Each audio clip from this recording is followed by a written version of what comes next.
population de Cotonou, elle est là. Radio Cotonou.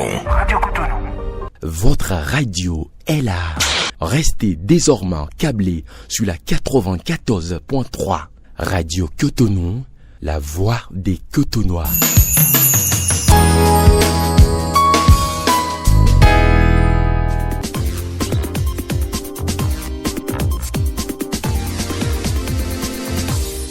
Mesdames et messieurs, bonjour à chacun et à tous. Oui, vous nous recevez sur la 94.3 Radio Cotonou, les 109 députés élus pour le compte de la 10e législature entrent officiellement en fonction aujourd'hui, dimanche 8 février 2026. Ce n'est pas une date choisie au hasard, c'est une date fixée bien entendu par la Constitution de notre pays qui prévoit l'installation des députés le deuxième dimanche du mois de février, suivant donc les élections législatives. Vous savez très bien que nous étions donc aux urnes en janvier. On a élu donc 109 députés qui doivent donc prendre fonction aujourd'hui. La cérémonie se déroule à l'Assemblée nationale à Porto Novo et donc dans quelques secondes ou je dirais même dans quelques minutes si vous voulez, on pourra donc vous permettre de suivre donc l'installation officielle en direct sur Radio Cotonou. Et après, on reviendra au plateau, bien entendu, pour le décryptage. Nous avons invité 2 consultants pour vous. Aujourd'hui, il s'agit bien entendu de Paul-Marie Ressou. Il est théoricien de la gouvernance d'État, analyste politique. En face, il y aura donc Distel Amosou, qui est consultant média, communication, analyste et chroniqueur politique également.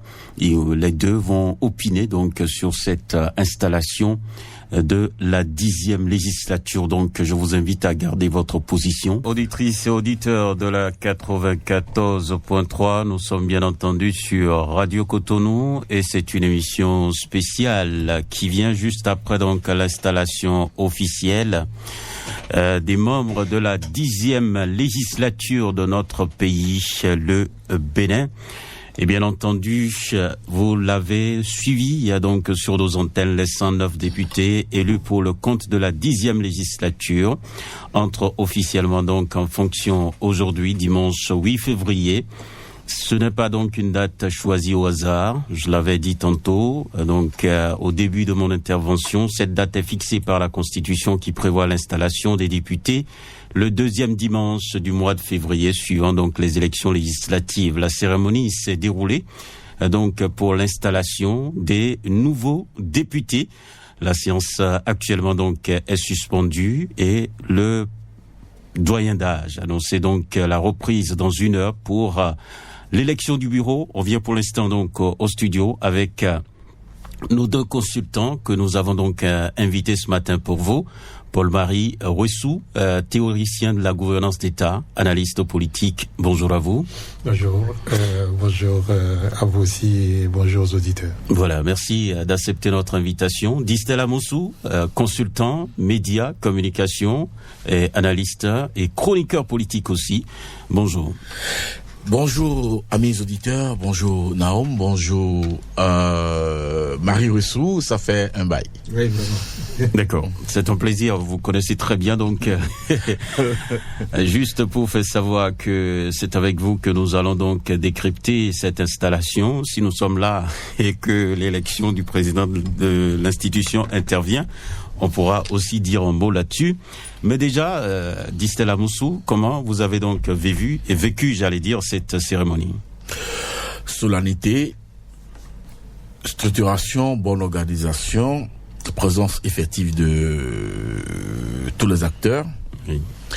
Il faudra dire que la machine est huilée parce que depuis plusieurs années, n'est-ce pas, l'administration parlementaire s'est exercée, s'est appliquée à reprendre ce cérémonial à chaque fin de mandature et en début d'exercice. Donc, c'est des acteurs qui connaissent le process et donc le déroulement n'a pas connu de couac visible.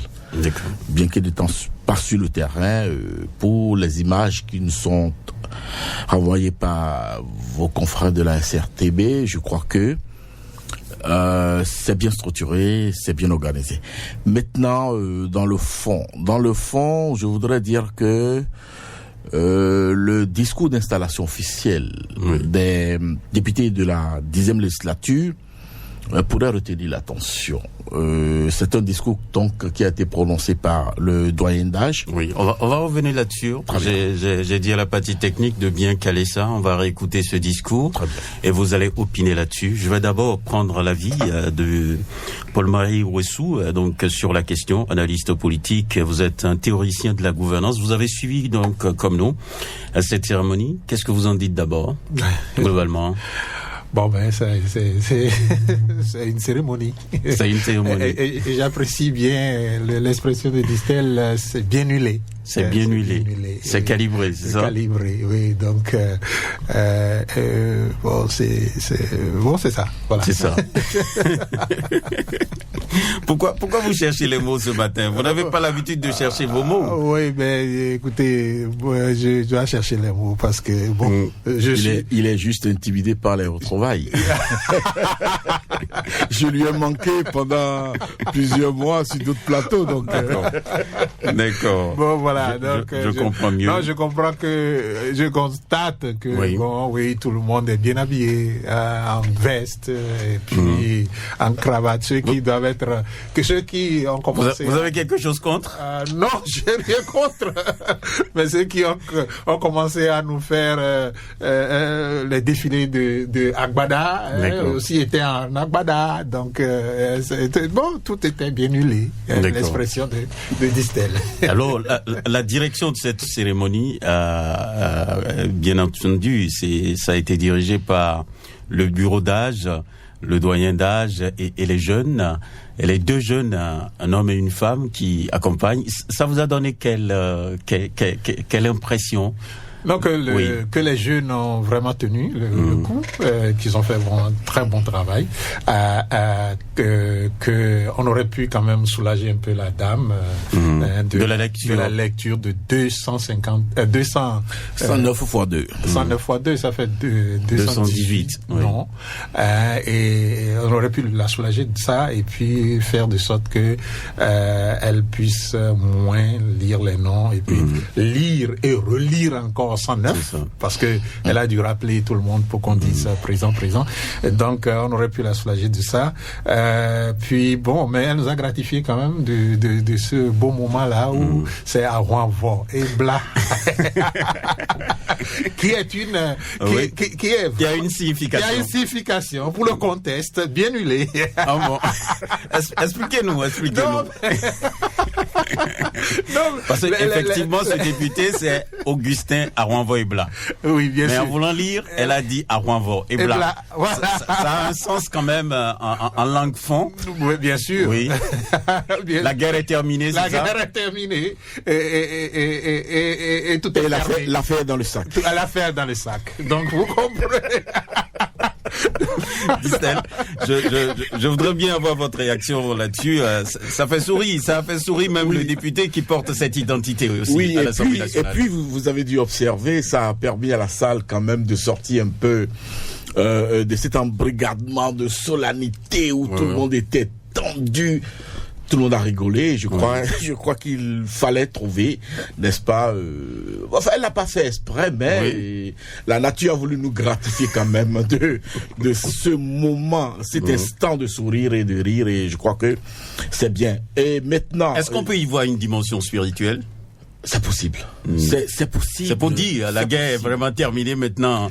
On construit le pays, c'est ça? C'est possible pour trois raisons. Okay. Le contexte électoral qu'on a traversé, la guéguerre entre les deux formations politiques soutenant les actions du président Patrice Talon, qui se traînent devant la Cour suprême, qui avant la Cour suprême ont eu des occasions, n'est-ce pas, de se retrouver devant la Cour constitutionnelle, déjà pour contester l'élection de deux députés.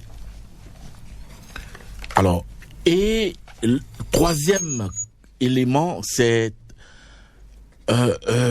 cette guerre en sourdine, ce bras de fer en sourdine qu'il y a pour le combat du Perchois, la cession au Perchois.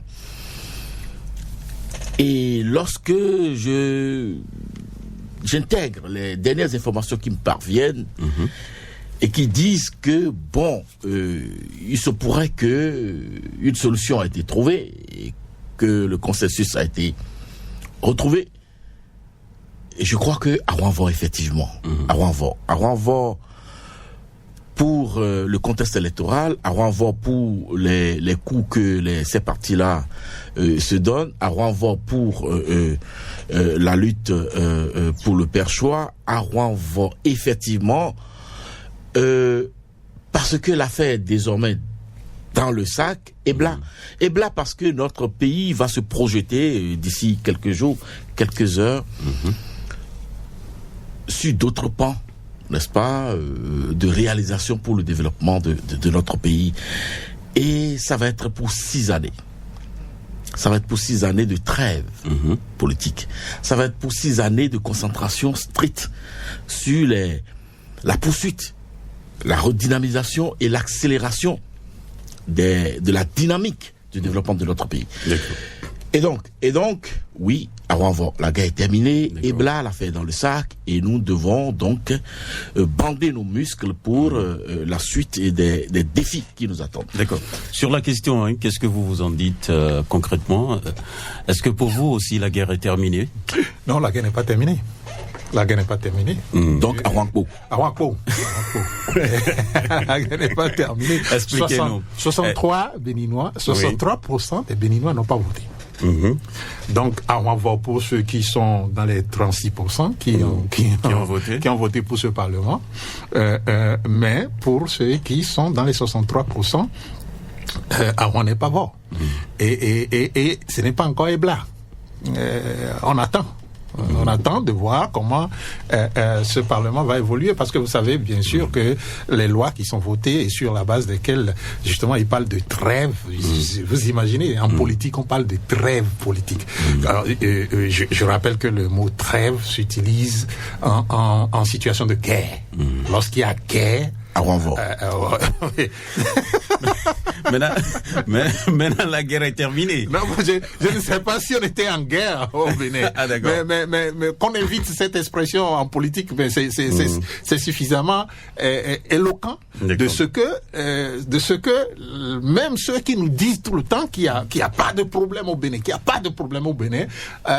c'est suffisamment éloquent de ce qu'ils savent qu'il y a un problème au Bénin. D'accord. Et qu'ils ne veulent pas ouvrir les yeux. Le mot trêve n'est pas venu par hasard. Par hasard, justement. Voilà, le mot trêve n'est pas venu par hasard. Et c'est ça le problème. Et qui plus est, les tests qui consacrent ce Parlement-là, c'est-à-dire 6 ans, il a dit, de trêve, et puis 7 ans, en fait, de législature, les tests qui consacrent ce Parlement, si on en reste simplement au niveau de ce Parlement, les tests pour moi, vraiment construisent un édifice sur une mine de crise, à mon entendement. D'accord. J'espère que le Bénin va naviguer toutes ces crises-là et qu'il n'y aurait pas de Arouan, et qu'il n'y aurait plus d'Arouan. Donc la proclamation de Arouanvo, à mon sens, dans la réalité, c'est au vu des lois, parce que j'adore discuter avec Distel, parce que c'est avec lui qu'on a parlé ici dans ce pays pour la première fois du code électoral, et on a dit que ce code-là va nous amener soit à un Parlement monocolore totalement, ou que ça va nous amener à l'impasse. Et nous y sommes, disent-elles. Et nous voici encore. Nous ne sommes pas un Parlement monocolore. Nuance. Non, c'est monocolore. Non. Bon, ok. Le BA a la couleur verte et la couleur blanche. Oui. L'UP, le renouveau, a la couleur, je crois, jaune-orange et blanche. Oui. Et il y a quelques, n'est-ce pas, soupçons de couleur rouge de part et d'autre. Donc nous avons les 3 couleurs de notre drapeau national. Il y a le vert, le jaune et le rouge. Oui, mais... Et donc, il n'y a pas une coloration identitaire unique au sein du Parlement. La preuve, vous avez vu, déjà, au sein de ce que j'appelle le bloc présidentiel, la guéguerre qu'il y a. Vous avez vu tout le spectacle qui s'observe aujourd'hui devant la Cour suprême. Et donc, si c'était vraiment un Parlement monocolore, et il ne s'en trouverait pas de députés UPR pour attaquer l'élection de députés blancs républicains devant la Cour constitutionnelle. C'est arrivé et sanctionné par une décision de rejet. Et donc, c'est une vue d'esprit que de dire que c'est un Parlement monocolore. Parce que sur le terrain, j'ai eu la chance de coordonner toute la cellule de communication du Blanc républicain au plan national pour cette campagne-là. Et je sais de quoi je vous parle. Sur le terrain, ça n'a pas été, n'est-ce pas, un jeu d'amitié, un jeu de fraternité. Ça n'a pas été du cadeau de toutes les façons, de part et d'autre. Non, mais écoutez, je ne sais pas si, parce que Distel il a cette force-là de blouir les gens. Oui, mais ce qu'il dit là, c'est une lecture à la surface. Alors vous avez la possibilité d'enlever le voile. Voilà, c'est une lecture à la surface. Que de nous dire couleur bleue, couleur rouge, couleur jaune, couleur verte. Ça, c'est une lecture à la surface. Quand on parle de la monocolorité, voilà, la monocolorité de notre Parlement ne se tient pas aux couleurs que nous voyons. Est-ce que vous y mettez-vous? Ben écoutez, c'est une vision. Vous imaginez des couleurs là. Oui, bien sûr. Non, c'est une vision du monde. La couleur dont on parle, c'est une vision. C'est une vision du monde. Oui. C'est une vision du monde, une vision de notre pays, une façon de faire, une façon de concevoir notre pays. Et cette guéguerre qu'il a dû donc arbitrer, je ne sais pas, ou bien cette guéguerre à laquelle il a assisté, n'est rien d'autre qu'une guéguerre pour des postes, des positions. Ça n'a rien à faire avec la vision du Bénin. La vision du Bénin, elle est unique chez les deux partis. Et donc, on n'a pas à nous dire ici maintenant qu'il n'y a pas de monocolorité de notre Parlement. Vous n'imaginez pas un Parlement, donc, riche en débat, en analyse, en position, rapport à la gouvernance à venir. Vous savez, même en Chine, le Parlement est riche de débats. Mais la richesse dont on parle ici, c'est comme, vous voyez, on a deux faces de la même monnaie. Regardez tous les éléments qui constituent la face une seule face de la monnaie. C'est riche. Mais si vous voulez la monnaie, elle a deux faces. Vous comprenez? C'est de ça que nous parlons. Donc, la monocolorité dont nous parlons, c'est une vision du monde, une façon de voir comment le Bénin doit être ou va être. Et ça là, ne se trouve pas dans les trois couleurs de drapeau dont il parle, qui se retrouvent chez évidemment que les deux partis que nous mentionnons ont travaillé sous le leadership du président Patrice Talon et nous ont fait une projection sur cette vision que nous voulons de notre pays, le Bénin, d'ici à 2060. Je vous invite à aller lire le document. Je peux vous en mettre. Non, j'ai la copie du document. Donc, je vais en faire la critique.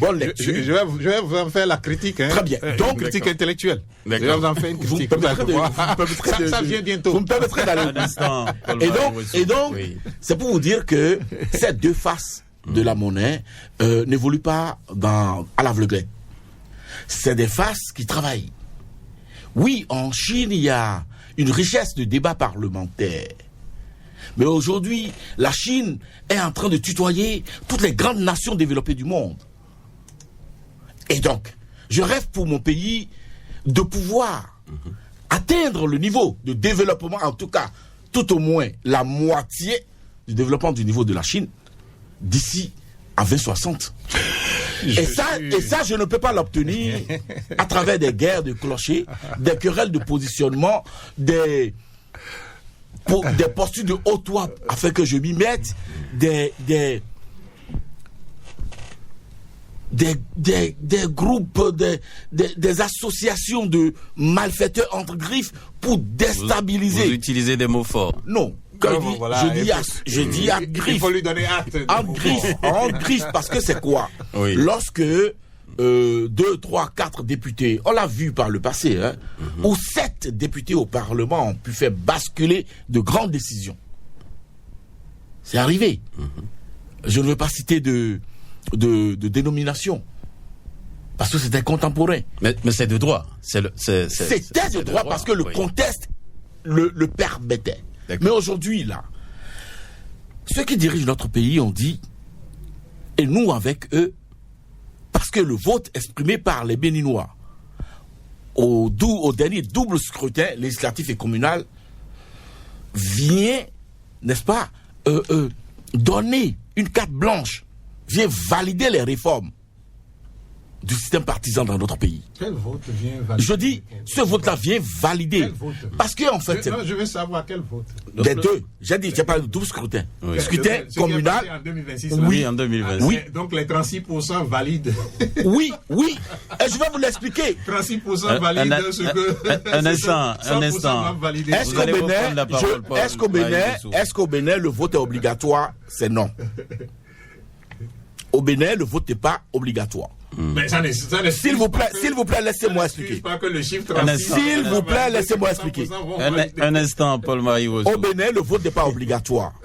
Au Bénin, il n'est pas dit que le scrutin doit pouvoir atteindre tel seuil de participation avant d'être validé. Troisième élément, nous avons opéré des réformes. En ce qui concerne l'état civil dans notre pays. Et ces réformes-là nous ont amené à moderniser, à numériser notre fichier d'état civil. Ce qui a fait que, systématiquement, les jeunes qui ont eu 18 ans se sont retrouvés sur la liste de potentiels électeurs. Et voyez-vous, et je crois que nous ne travaillons pas, ou nous n'avons pas travaillé suffisamment à faire voter ces jeunes-là, ces primo-votants.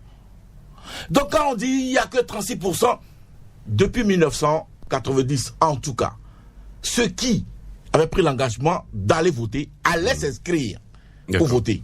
Mais aujourd'hui, c'est systématique.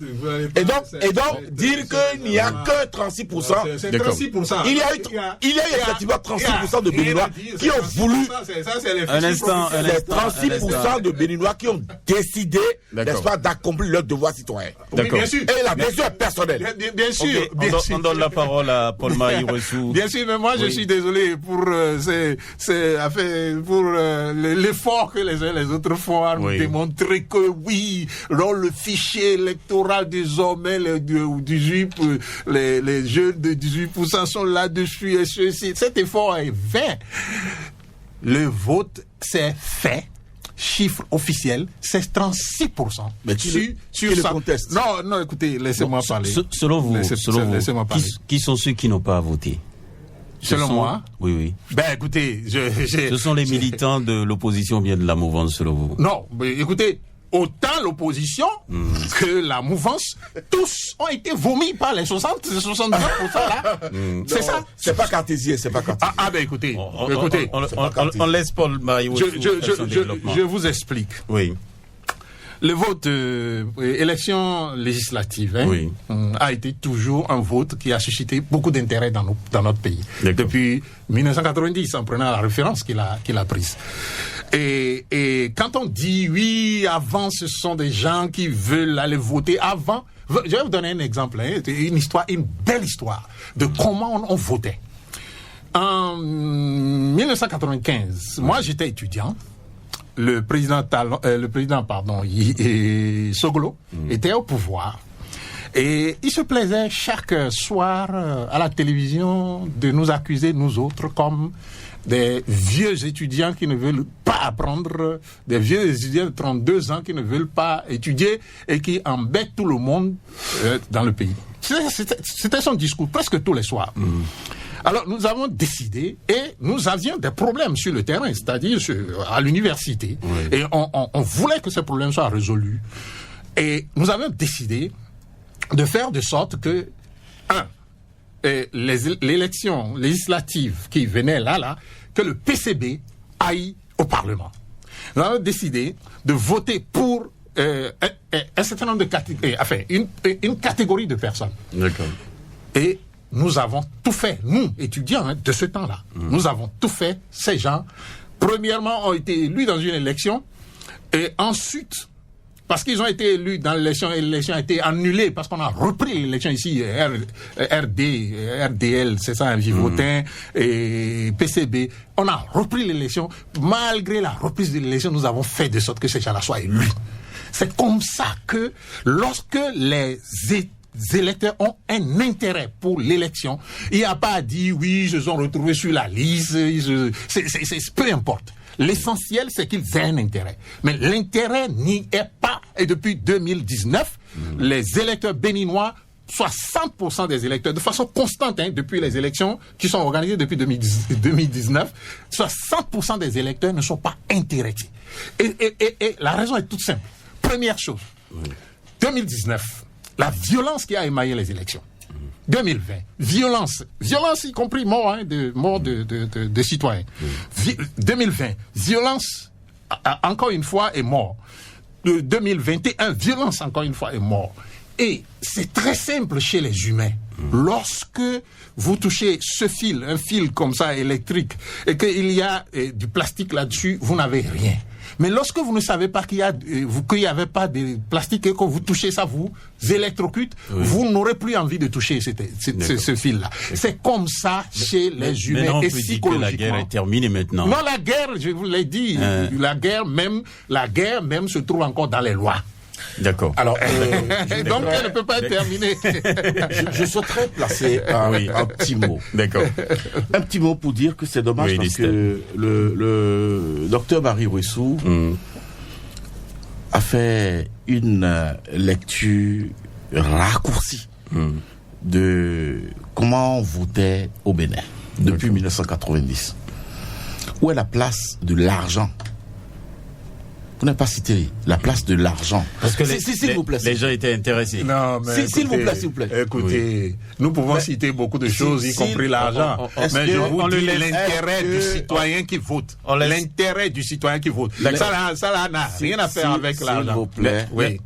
On laisse l'intérêt du citoyen qui votait de 90, en tout cas jusqu'à 1996, tout au moins, enfin pas 96, 2016 tout au moins, l'intérêt était mu par ce que j'y gagne.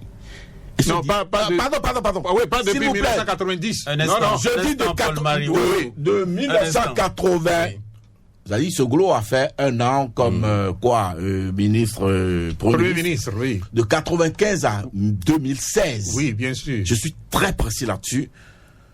L'intérêt du votant de 93, de 95, de 96 à 2016, l'intérêt du votant béninois était mu par ce qu'il y gagne. Et ce discours... Non, c'est pas seulement ce qu'il y gagne. Laissez-moi parler. Il y a deux choses qui mulent.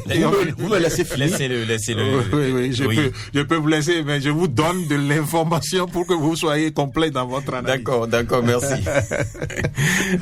Il était donc mu par ce qu'il y gagne. Ce discours, nous l'avons encore entendu cette année. Et vous vous rappelez, l'arrivée, c'est dommage de citer de nom, l'arrivée d'un certain Adrien Roumbedi du Gabon, la présence des gadgets, des boîtes d'allumettes à l'effigie estampillée, à l'effigie de tel ou de tel autre candidat. Vous avez vu ça dans ce pays. Mais aujourd'hui, c'est des choses qui sont interdites. Mais est-ce que ça devrait décourager et les candidats, n'importe qui pouvait venir avec une valise d'argent, se retrouver candidat indépendant. Et donc, faire le forcing à travers les moyens dont il dispose pour mobiliser les gens, impacter les gens à aller voter et voter pour lui. D'accord. Mais aujourd'hui, ça n'est plus ce même contexte. Et pour vous, ça a impacté. Et donc, il n'y a plus de candidature indépendante à la députation dans notre pays. Il faut passer par un parti. C'est un scrutin de liste, il faut passer par un parti. D'accord.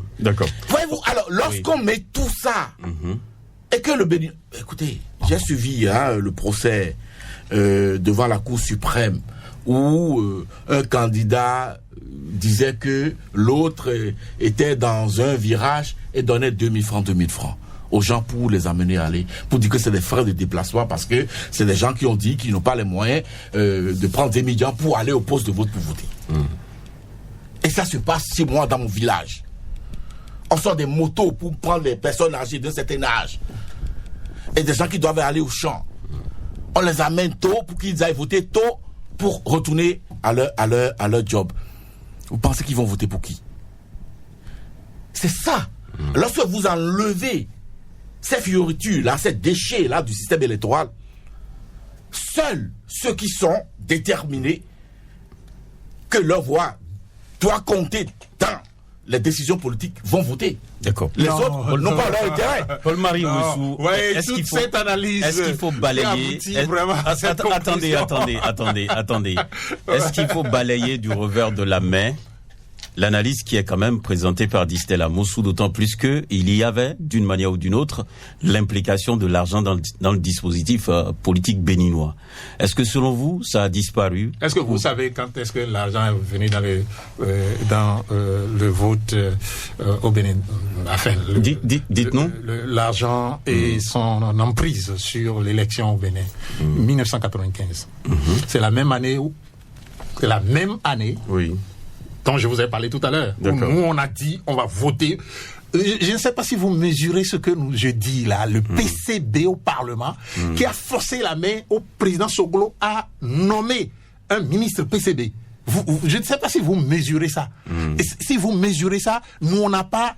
Et l'argent est venu dans l'élection au Bénin, et je le dis, et c'est ceci de façon solennelle, avec le PRD, à Porto-Nouveau, la veille des élections, de l'élection législative de 1995.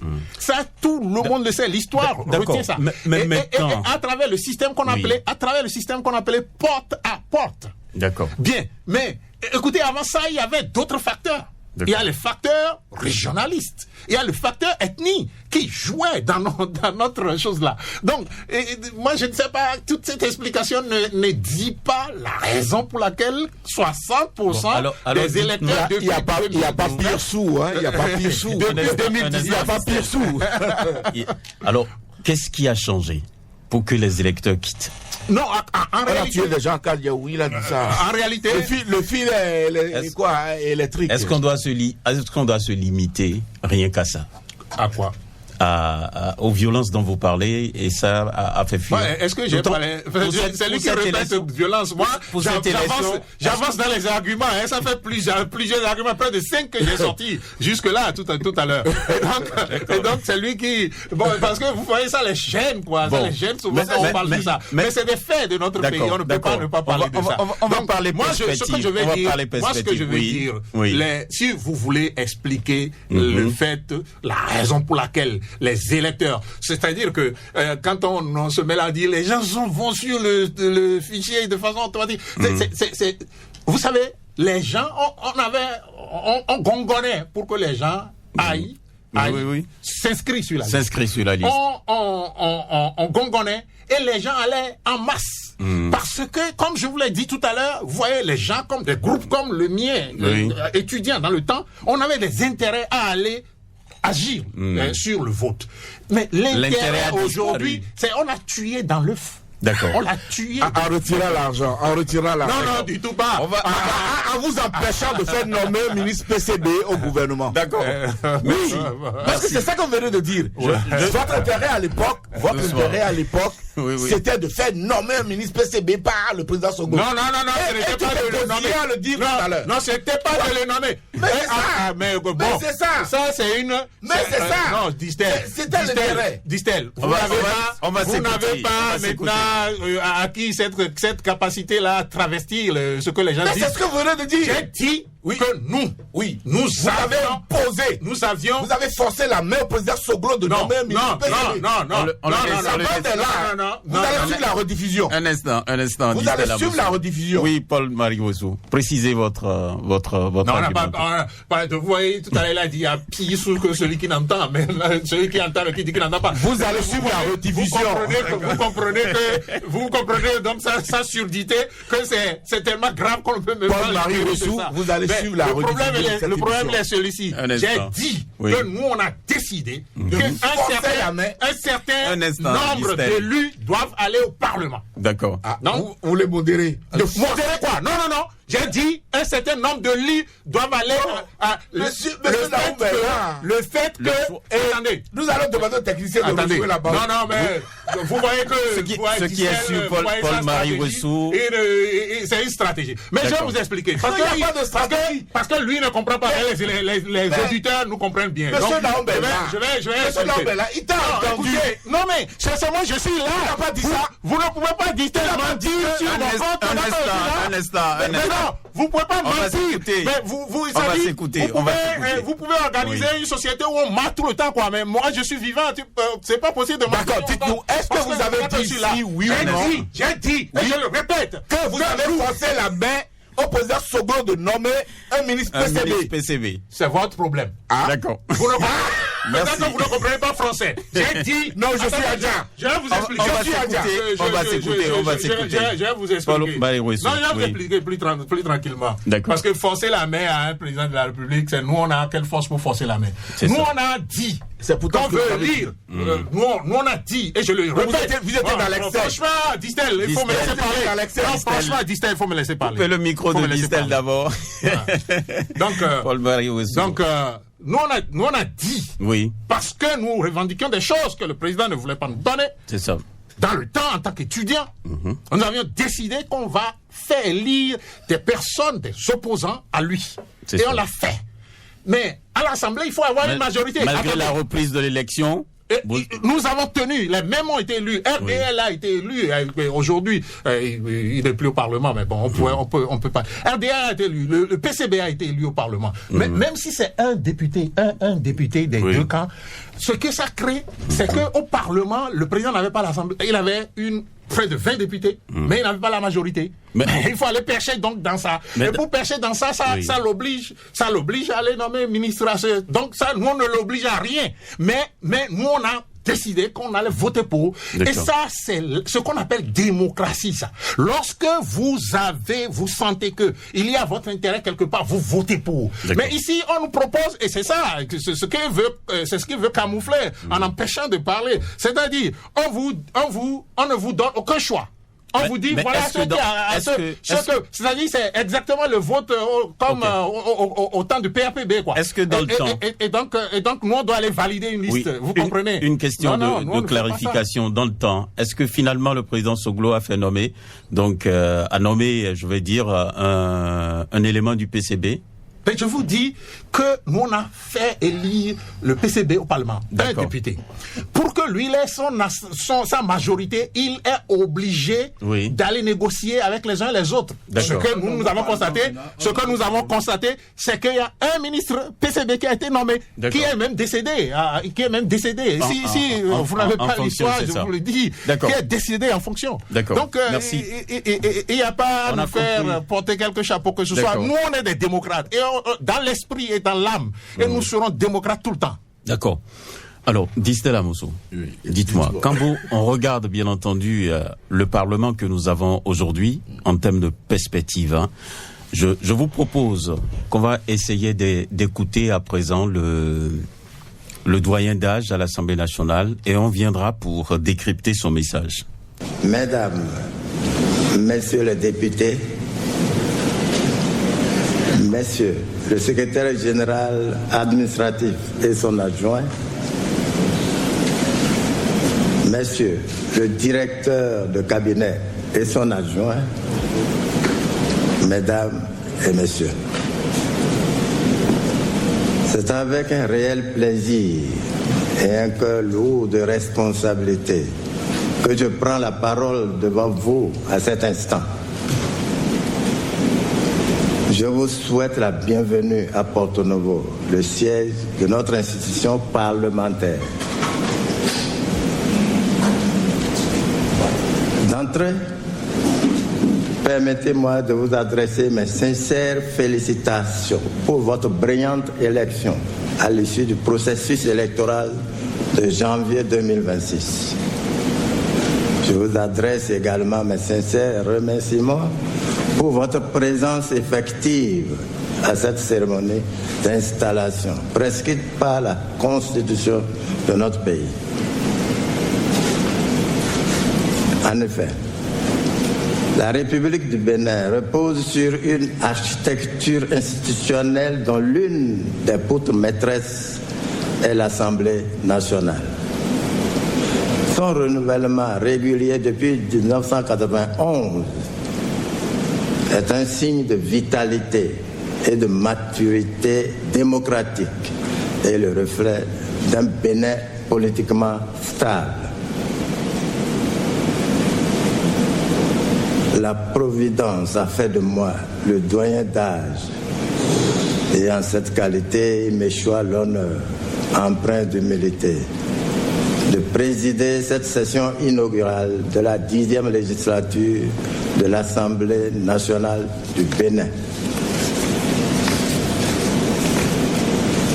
L'événement est toujours particulier. Il marque à la fois une continuité et un renouveau.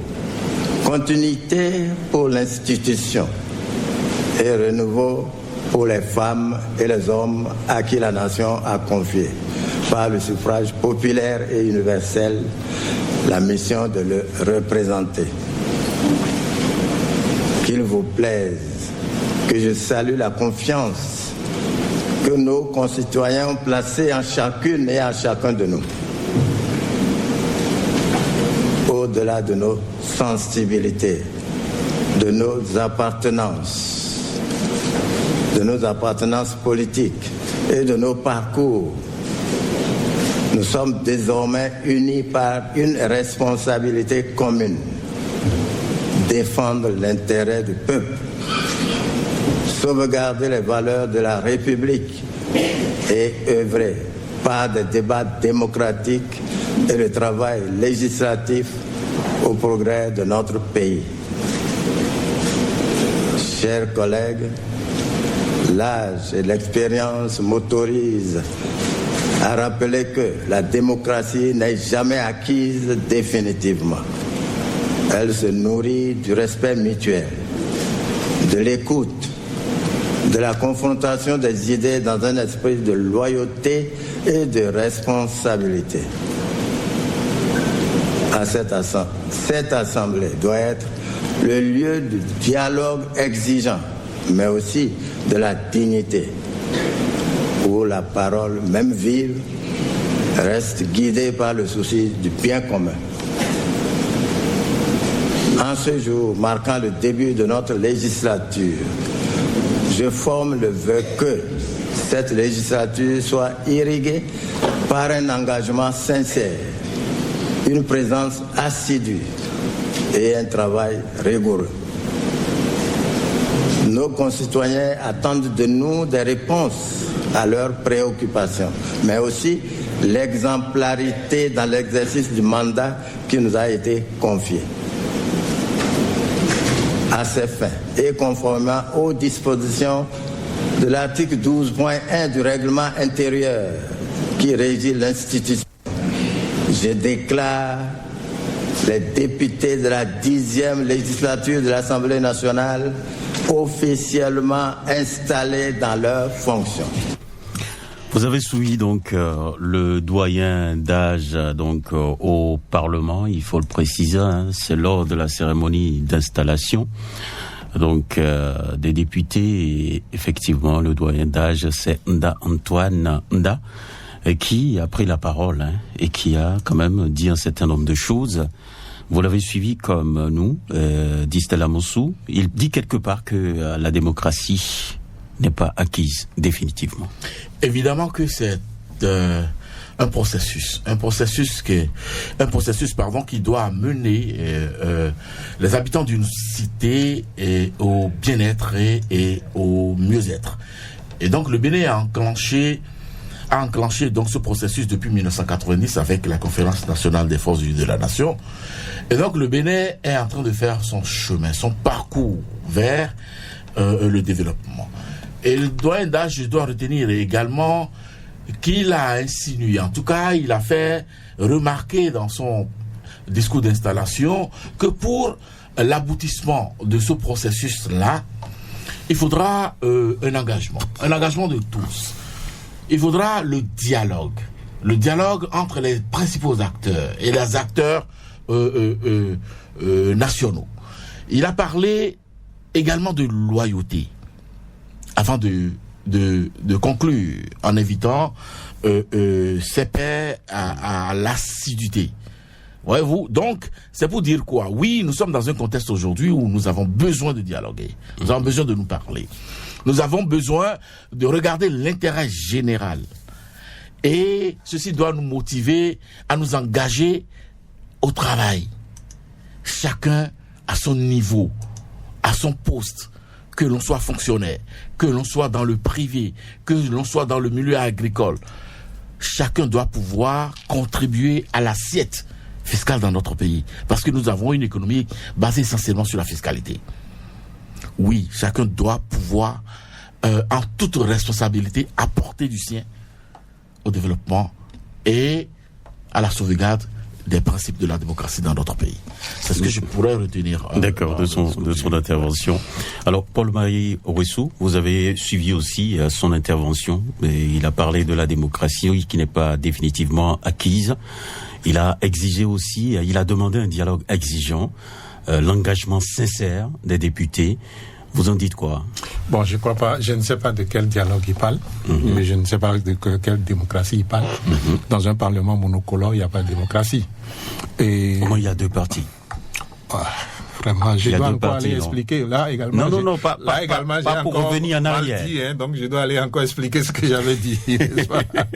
J'ai déjà dit ici que quand on parle de monocolore, ce n'est pas les couleurs que l'on voit physiquement. Mais quoi qu'on dise, le Parlement est là. Oui, mais écoutez, il y aura dialogue, il y aura combat, comme il a dit tout à l'heure, pour le pêchoir. Il y aura dialogue, il y aura combat pour les postes.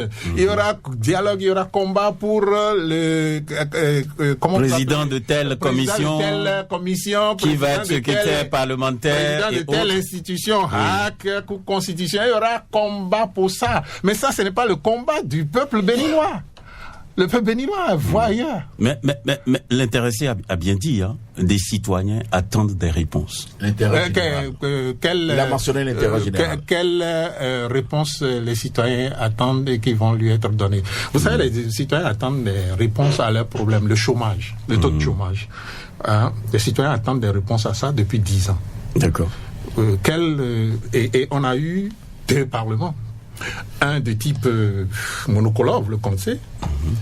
Et puis le second avec une minorité donc d'opposition, dont aussi aujourd'hui on connaît les couleurs plus clairement, et donc quelle réponse ils ont donné au problème du chômage des jeunes? Vous allez à l'université, allez dans notre système éducatif et regardez comment ça se dégrade. Du point de vue donc de produits que nous fabriquons, à l'issue du processus. Et quelle réponse le Parlement a donné à ça? Quelle réponse le Parlement donne à l'inflation qui est aussi criard dans ce pays? Je le dis parce que ce Parlement, sa nature, c'est la même nature que le Parlement, c'est 10e maintenant, non? C'est quoi le taux d'inflation? Comment? C'est quoi le taux d'inflation? Nous varie. Comme je vous demande le taux d'inflation. Je dis le taux d'inflation. Je parle du taux d'inflation. Dévarie. Bon. Badé le point isé, le bas c'est à 150. Dévarie. On le laisse évoluer. C'est des incantations. Non, on laisse d'abord Paul-Marie Owessou. Vous allez prendre la parole tout à l'heure. Je vous écoute. Non, il peut désincanter. Il peut le faire pour nous permettre d'aller vite. Parce que lui roule en voiture. Et il y a des citoyens qui doivent marcher de Calavi pour venir à Cotonou. C'est pas ma Donc, vous comprenez là. C'est pas ma faute si tu es venu. Donc, attendez.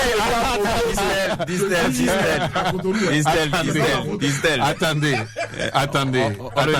Donc, lui roule en voiture. Donc, il y a des citoyens qui doivent marcher de Calavi, à Kassato pour venir à Cotonou. Vous comprenez? Donc, lui peut... Donc, vous rejoignez le doyen d'âge qui disent que les citoyens attendent des réponses. Quand on dit réponse, ça veut dire amélioration des conditions de vie, réalisation des infrastructures et autres. Voilà ce qu'on appelle incantation. D'accord. Parce que je vous ai dit tout à l'heure. Oui, parce que je vous ai dit tout à l'heure que il y a eu un parlement. C'est 10e maintenant ou bien. Oui. Il y a eu 8e parlement. C'est totalement monocolore. Quelle réponse a apporté au problème des Béninois? Les réponses que ça a apporté, c'est de fabriquer l'arsenal institutionnel que nous avons aujourd'hui. D'accord. Donc, c'est en cela que je m'attends à rien du tout de ce Parlement. Lui là, peut-être que lui il est encore un rêveur dans un système qu'il ne maîtrise pas encore très bien. Donc, il prendra le temps de découvrir le système et de constater que écoutez, les Béninois ont besoin d'emploi. Bon, écoutez, non, il faut demander à Distel de se calmer parce que il faut lui demander de se calmer parce que un instant, il est libre, il assume ses propos ici. Donc, je parle de celui qui a parlé de réponse aux problèmes des Béninois. Et je dis que c'est un rêveur dans un système qu'il ne maîtrise pas encore. Il va découvrir le système et constater que c'est une grosse machine. Est-ce que c'est pas bien de rêver? C'est une grosse machine. Est-ce que c'est pas bien de rêver pour son pays? Que le doyen d'âge rêve. Oui, sauf que il faut rêver. On n'a pas besoin de dramatiser vous ça. À évoquer la chanson de comment il s'appelle là, j'oublie vraiment, je vais pas oublier son nom. Le Togolais qui dit que le crabe a rêvé. Qu'il a construit, Jimmy Hop, voilà. Personne n'a construit un étage. Et le lendemain se retrouve sur pilon, n'est-ce pas? Donc, lui, c'est un rêveur. Et donc, il est dans un système et il peut rêver avec ce système, mais il découvrira plus tard que, attention, là, je ne suis pas sur un étage. Est-ce qu'on doit vraiment dire que c'est un rêve? Est-ce que c'est pas excessif ce que vous êtes en train de dire? Est-ce qu'on doit dire il émet un désir, un souhait? Et vous appelez ça rêve. Pourquoi vous pensez que ce que moi j'ai vécu pendant la 8e législature et qui est exactement ce que nous retrouvons à la 10e législature et que je dis que c'est quelqu'un qui parle en dehors du cadre dans lequel il se trouve là est un rêveur. Pourquoi vous trouvez que j'exagère? Non, c'est ça le problème. Mais je ressens les choses. Je ressens les choses comme tous les Béninois. Mais vous n'allez pas ressentir les choses toutes pour les Béninois dont il parle, voilà, les Béninois dont il parle là, les Béninois dont il parle, qui ont des attentes là, ce sont les mêmes Béninois sous la 8e législature comme moi, qui ont attendu beaucoup de choses mais qui n'ont rien eu. Donc maintenant, avant la 8e, un instant, Distel Aboussou. Oui. Donc, pourquoi vous voulez que maintenant, à la 10e législature, moi, je pense que ce que la 8e législature n'a pas pu faire, l'élan qui a été pris depuis la 8e législature, qui est maintenu malgré la présence des LD à la 9e législature, et maintenant on les a éjectés, donc encore du système, pourquoi vous voulez que cet élan-là, je pense que cet élan-là va changer. Est-ce qu'on les a éjectés? L'Assemblée nationale qui est là maintenant, c'est à base de résultats. Bon, le 11, c'est qui?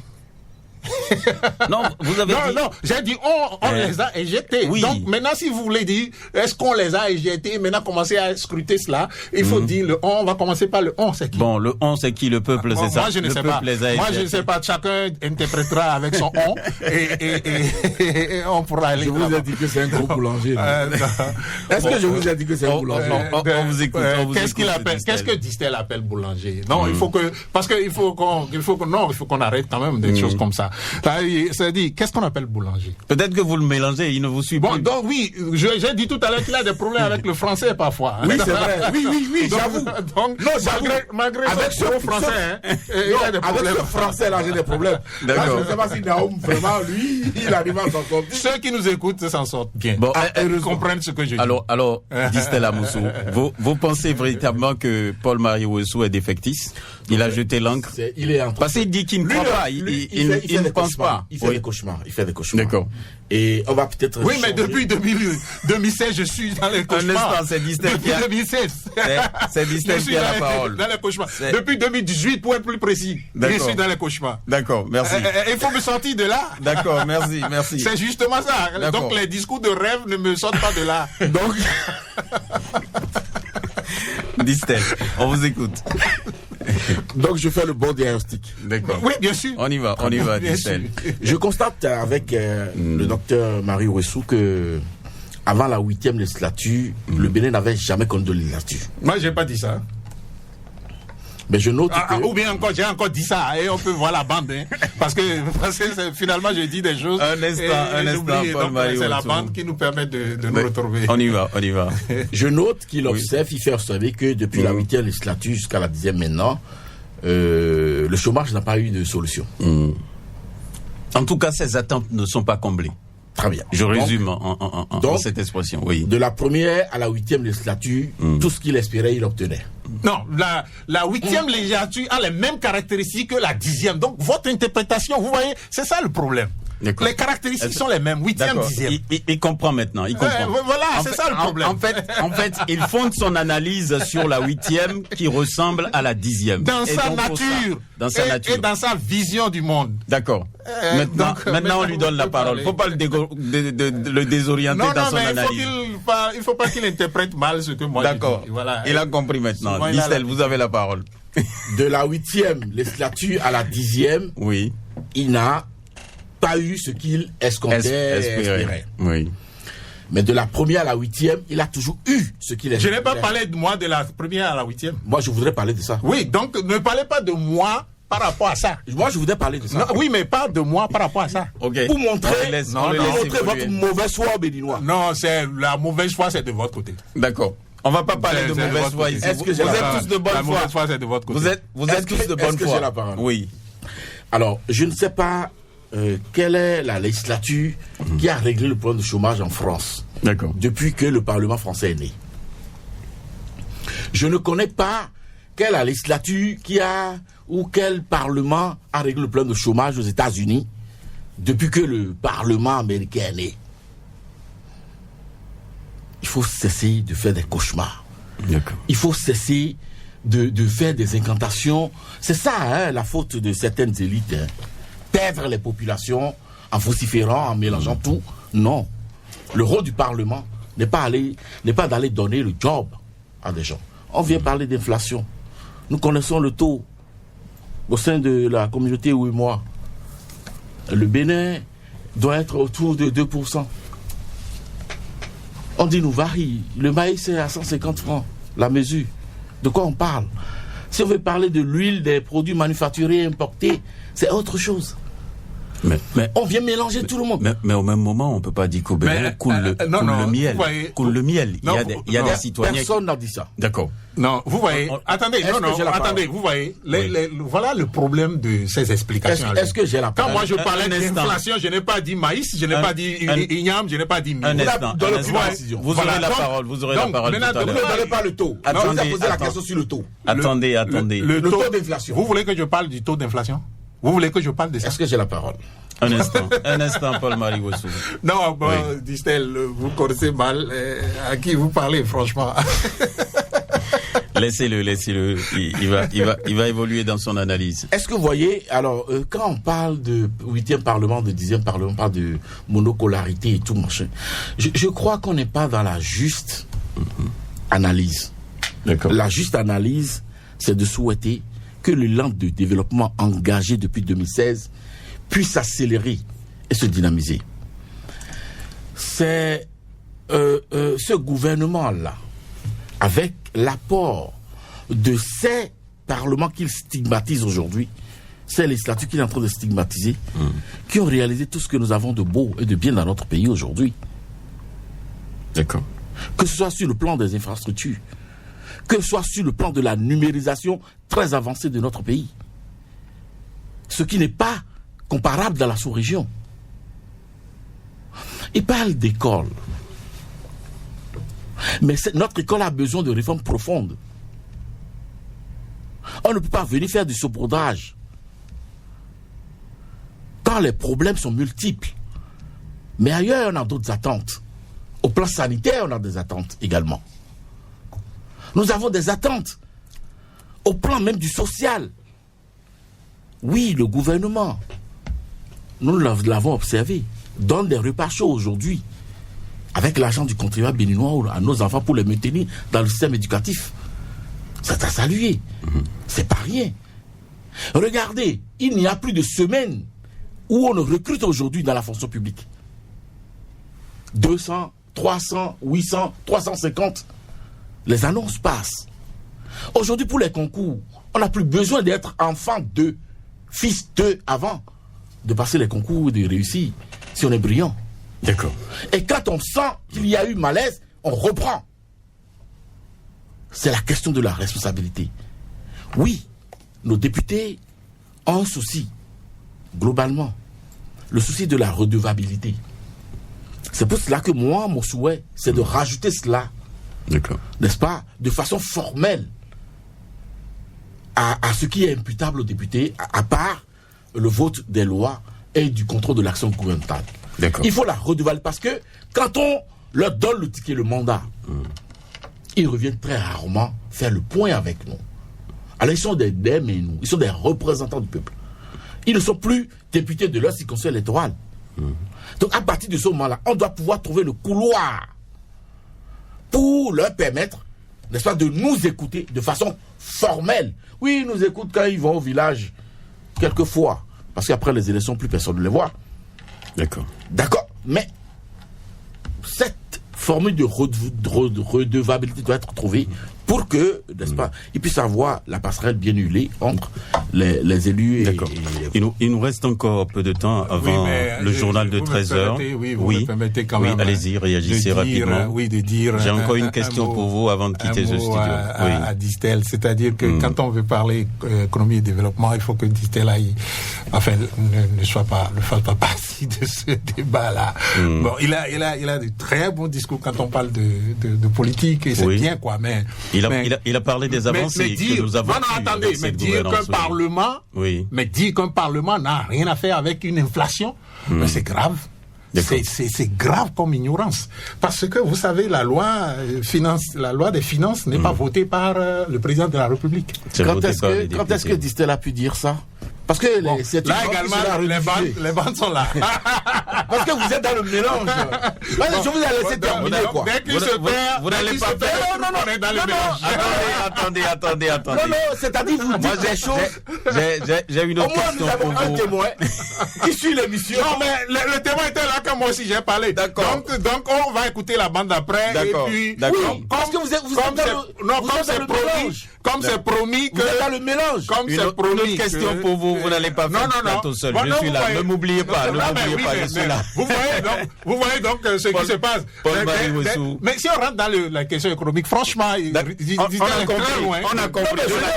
Je vais en discussion sur la question économique. Docteur Marie Wessou, vous agitez les... Je ne vous savais pas aussi économiste. C'est bon. Ça n'a pas de sens. Je vous remercie. Je n'ai pas la prétention de maîtriser l'économie. Attendez, heureusement, je ne suis pas ignorant. Heureusement, parce que sur la question économique, le débat, vous allez sur le terrain. Allez sur le terrain, mais ne me traînez pas avec de fausses bases. Non, c'est vous qui m'avez traîné. Donc moi, je vous réplique. C'est vous qui avez de l'amnésie systématique. Maintenant, c'est bon, vous dites des choses et vous les oubliez après. D'accord. Voilà, justement. C'est déjà arrivé. Mais justement, vous oubliez aussi que vous avez dit que le Parlement n'a rien à faire avec. C'est pas le Parlement qui fait. Ghislain, il faut couper leur micro. Voilà. On revient pour ma dernière question avant de partir de ce studio. Vous savez, au Parlement, l'installation a eu lieu. Le doyen d'âge a suspendu donc la cérémonie. Le bureau sera installé. Distel Amissou, vous voyez qui pour prendre le perchoir? Ah, ça, je ne sais pas. Je ne sais pas. Le Parlement, c'est un haut lieu politique. Et est-ce que d'office, on peut dire que ça viendra de l'UP? Parce que c'est l'UP qui a la majorité, l'UPR qui a la majorité. Alors, je ne sais plus en quelle année l'UBF n'avait pas la majorité. Pourtant, le président Bruno Amoussou a été élu président du Parlement béninois. Je vous l'ai dit, le Parlement, c'est un haut lieu de la politique et nous sommes en face de deux acteurs qui se connaissent, qui se parlent, deux formations politiques qui soutiennent toutes les actions du président Patrice Talon, mais dans tous les cas, le Bloc républicain, c'est un parti de discipliné, c'est un parti structuré, c'est un parti qui a le fair play, et c'est un parti qui ne regarde que l'intérêt général. Nous ne sommes pas dans la posture de nous ou personne d'autre, parce que celui qui sera élu président du Parlement, il sera béninois, il sera un élu. Est-ce que vous avez des noms? Je n'ai pas de nom. Visiblement, ça doit être qui selon vous? Au moins 2 ou 3 exemples. Non, je n'ai pas de nom. Des profils, des postures, des carrures pour diriger notre Parlement, les électeurs, nous en ont doté. Il y en a plein au sein de la 10e législature, qui sont tous, n'est-ce pas, des Béninois. Et à partir de ce moment-là... il paraît que cette fois-ci, il y a beaucoup de cadres. Oui, cela c'est à l'actif de notre Parlement. Lorsque nous regardons dans le rétroviseur sous la période révolutionnaire où on parlait de l'Assemblée nationale révolutionnaire, c'était un fourre-tout. Oui, que la représentativité était plus grande et plus souhaitée, et encore souhaitable aujourd'hui. Mais aujourd'hui, nous allons vers un Parlement de plus en plus élitiste. Et à partir de ce moment-là, je crois que les grandes questions, n'est-ce pas, les grandes questions macro, que ce soit au niveau de l'économie, au niveau du développement global, doivent se regarder désormais avec beaucoup plus de sérénité, de responsabilité, de façon plus pointue.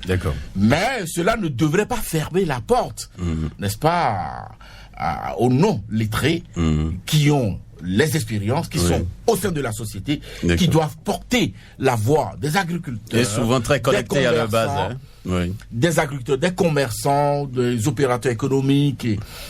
Il faut un savant dosage pour que nous puissions avancer. Et vous, Paul Bariwessou, vous êtes théoricien de la gouvernance et tout. Vous regardez, vous avez votre avis sur le Parlement qui est là et tout. Est-ce que vous êtes préoccupé par la personne qui doit prendre la tête de ce Parlement? Du tout pas. Vous n'êtes pas préoccupé? Mais là, on est très loin de mes préoccupations.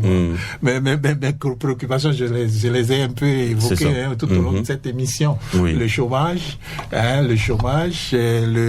la vie chère, le volet social. Ceux qui gagnent de l'argent facile ne verront jamais de la vie chère. Alors, dans ce conglomérat, vous voyez qui vous prendre la tête du Parlement?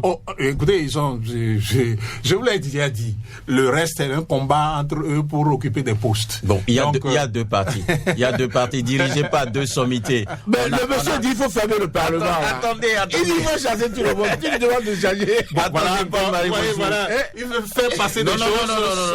Non, il n'a pas dit ça.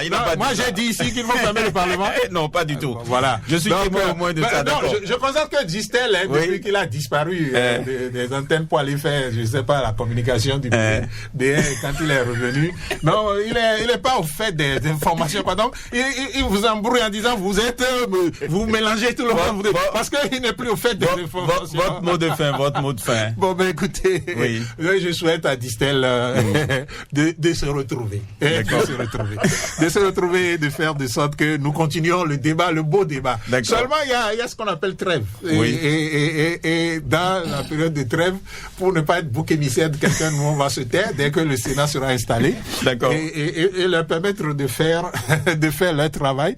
Et de faire leur travail pour le bonheur du peuple. Merci. Même si nous avons attendu le bonheur depuis 2016 et qu'aujourd'hui, nous sommes très très loin de ce qu'on peut appeler bonheur. D'accord, c'est votre avis, Distel, votre mot de fin. Alors, je vais donc inviter les parlementaires à se focaliser beaucoup plus sur l'essentiel du discours d'installation prononcé par le doyen d'âge, l'intérêt général, le dialogue, l'engagement, la détermination, pour que nous puissions chacun, en ce qui nous concerne, travailler à gagner chaque pas, faire le développement de notre pays et accélérer la dynamique du développement. Je vous remercie. Merci beaucoup à vous. Les 109 députés élus pour le compte de la 10e législature sont officiellement installés déjà.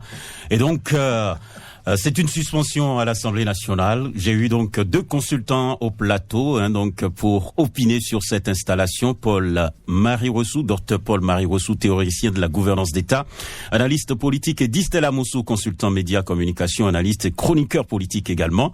Il est très proche du parti Bloc républicain et donc ils ont opiné sur cette installation. Donc on croise les doigts pour celui qui sera élu pour conduire ce Parlement pour les 7 années à venir. Une chose est sûre, restez sur Radio Cotonou, le meilleur reste à venir. Et dans un instant, le journal.